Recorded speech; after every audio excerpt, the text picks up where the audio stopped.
Blue Lock's latest chapter showed that PXG still have a foot in this game, as Charles and Katasu both revealed themselves as adaptable, talented learners. Stopping the consecutive attempts of Isagi's two-gun volley and Michael's Kaiser impact, things are going crazy at the moment, and even Katasu has awakened Metavision.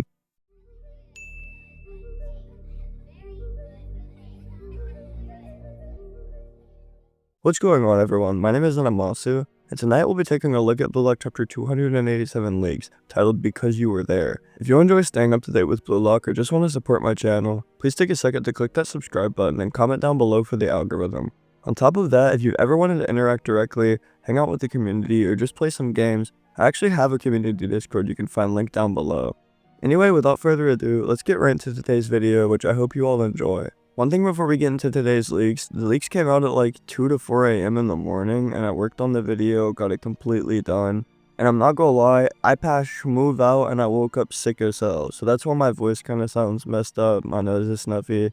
I'm really sorry. Anyways, we start off with this amazing colored spread before anything of Isagi, Kaiser, and Itoshi-den having a three-way face-off. Kaiser seems to be wearing a German military uniform while holding a gun and a sword. Meanwhile, Blixigi over here has an akimbo loadout. Itoshi-den finally is posted up like a samurai with a single sword behind his back. And overall, I just think this was an amazing coloring. Let me know which of these three characters shown looked the best in your opinion. Anyways, the actual leaks start off with Kunigami and Nanasebo staring into the sky, as Michael Kaiser's deflected shot is spinning high into the atmosphere. Both players are sweating bullets, as once again to remind us in the background, the score is 2-2, with any play potentially being the one to wrap it all up. Isagi yoichi can be seen glaring intensely in his 0-point form, as he must now adapt to the talented learners of PXG. Katasu and Charles have shown that brute force alone won't be enough to tag Bastion or Kagol.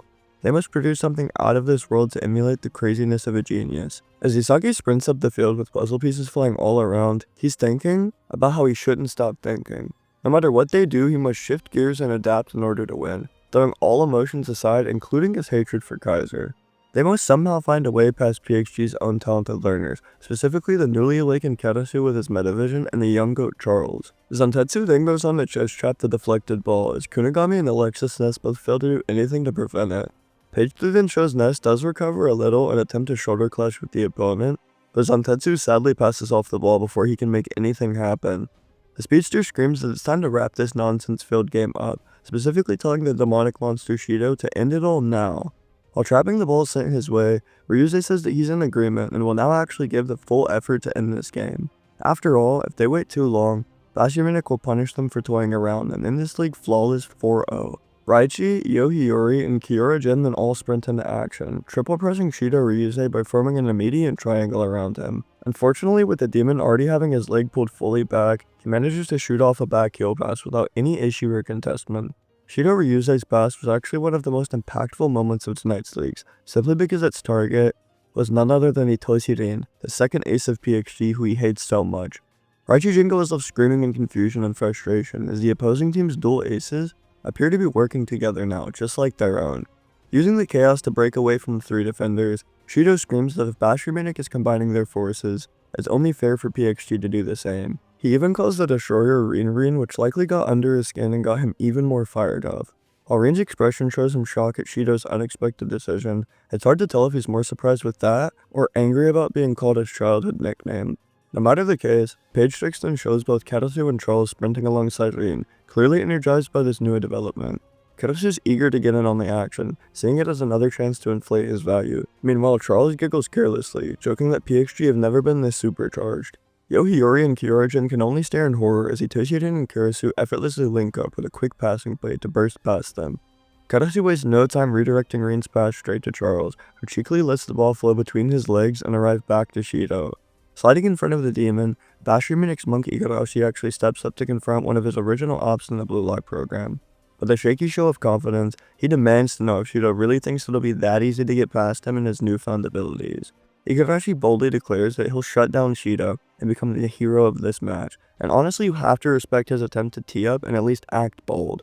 His expression clearly tells a different story though, one of worry and doubt rather than true confidence. Shido sees right through the bluff, smirking as he taunts that someone like Igarashi could never stop his explosive plays. With one simple move, Shido fakes right then bursts left, easily bypassing the useless defender. As he glides forward, Shido taunts that someone like Igarashi could definitely never compete with him, just like he previously tried to warn. He adds with a wicked grin that he'll crush him now, so hopefully he can be reborn and come back stronger in another life. Brutal, but you have to love it. Igarashi though is not having any of this bullshit though, let me tell you. In a desperate moment, the monk leaps backwards and clutches onto the back of Shido's jersey, refusing to let him go without a fight, even if it's dirty. The demon is obviously caught off guard and dragged back by this unexpected foul, as Igarashi can quite literally be seen flying through the air, putting his full weight on his right shoulder. Despite the assault and dragging him down, Shido still manages to curve a pass which bounces into the box, all while it doubles down to say that you just cannot stop his explosions. Let me remind you, I love Shido Ryusei. That is all. With the ball bouncing off the pitch and right into the penalty arc, Hitoshirin can be seen leaping forward, pulling back his leg for another goal attempt. With Igarashi just begging anyone to stop this, Rin confidently exclaims that he will become number 1, all while his monstrous aura emanates and drains the light from around him. Sadly for PXG fans, just as their destroyer makes contact with the ball, he's once again thrown out of his flow state as in comes Isagi, Yoichi, and Michael Kaiser to disrupt all of his plans. This time with Kaiser taking the defensive role and contesting Hitoshirin, Isagi manages to swoop in and smack the ball away with a good portion of his heel. Now however, instead of being confused with the new team up or enraged, Rin calmly says that next time, he'll exploit their moment of weakness and score.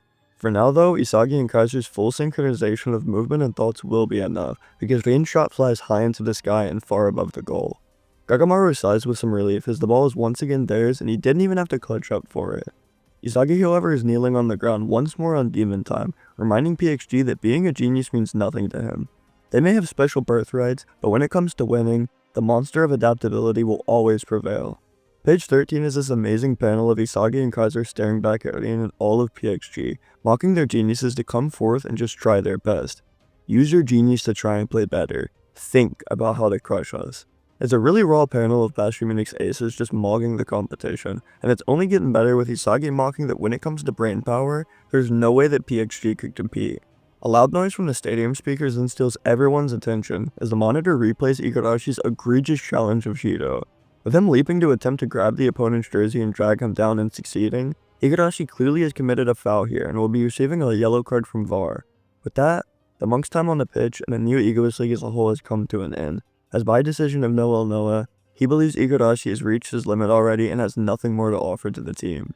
He believes that any further movements will be meaningless and disrupt them, so before the poor guy crashes and burns, Noah will be taking him out of the game.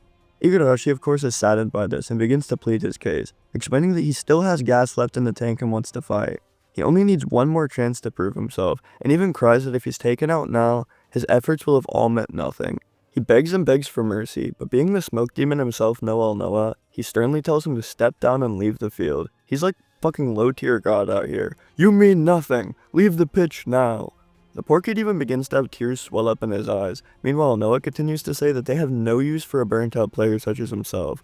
This grown ass man is too brutal, and honestly, I'm happy Isagi told this oaf to go fuck himself. Spin for your boy Blixigi. Pages 17 and 18 then just show Igarashi falling to his knees and completely breaking down, as his time is now officially up. His football career, his dreams, the kid's time at Blue Lock has finally come to an end. Memories flash through his mind on all the good times, but to cheer him up, a hand comes from behind to grip his head with a familiar voice. It's none other than the main man himself, Isagi Yoichi, who calmly and honestly tells his friend that it's because of his existence that Isagi is now at his current level. It's thanks to you that I'm still here. To their friendship and the time they spent together, he was able to make it so far and develop a positive mentality. So in a wholesome moment, Isagi says he's glad Igarashi was the 300th person chosen for the program. Puzzle pieces fly all around these last 2 pages with memories of the 2 homies, and Igarashi sadly just closes his eyes and sobs in regret. With this bittersweet moment ending off today's leagues, we then have outro text which states, "The bonds forged within Blue Lock continue to grow stronger. This story will never fade." Today's chapter is actually so amazing in both action and overall storytelling. We got Hitoshirin and Chido linking up, more moments from Kaiser and Isagi, and potentially Igarashi's last ever moment in the series. We don't actually have a title for the upcoming chapter 288 yet, because sadly, there will be a lot of break weeks coming up for the holiday season. Like I said though, the authors deserve and need some time to rest and be with their families like everyone else, so I absolutely have no problem with this. Since I'm going to be out of college for about 2 months straight starting this upcoming Wednesday, I'm going to be making a lot of videos to keep you guys occupied over the holiday season. Firstly, I'll be making a video on my predictions for the Blue Lock Top 23 and how this match will end, so let me know all of your thoughts down below. Will Igarashi be seen later on in the series? Will Yukimiya be subbing into the game to take his place? Whatever the case may be, if you enjoy Blue Lock and want to support my channel, please consider clicking that subscribe button and commenting below for the algorithm. I'm not gonna lie, I ain't even gonna yap anymore. I'm sick. I'm going to sleep. Have a great rest of your day. Thanks for tuning in.